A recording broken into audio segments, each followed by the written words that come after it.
two screens, an inner screen and an outer screen, and your attention. So an inner screen is falling in thought. This is you getting lost in thought. This is you overthinking. This is you daydreaming.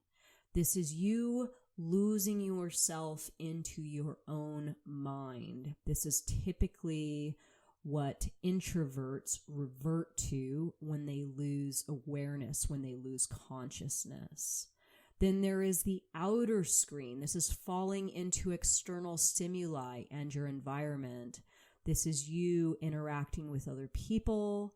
This is you becoming focused visually on your external environment.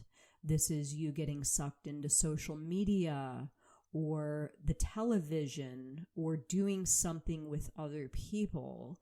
So really, when you lose your awareness, when you lose your waking consciousness, you have the propensity to fall into either your inner screen or your outer screen. So the question here is at the bottom is, where is your attention? Shift it to your awareness center. That's the center screen.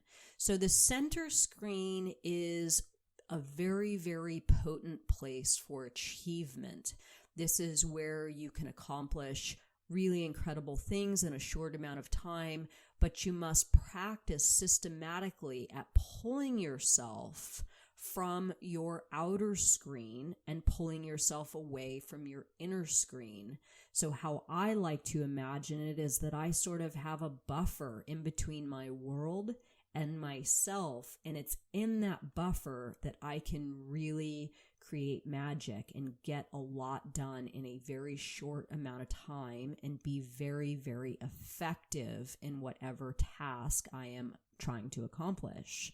So again, it's about pulling yourself away from your thought and then also pulling yourself away from external stimuli and your environment and shifting your awareness to your center screen.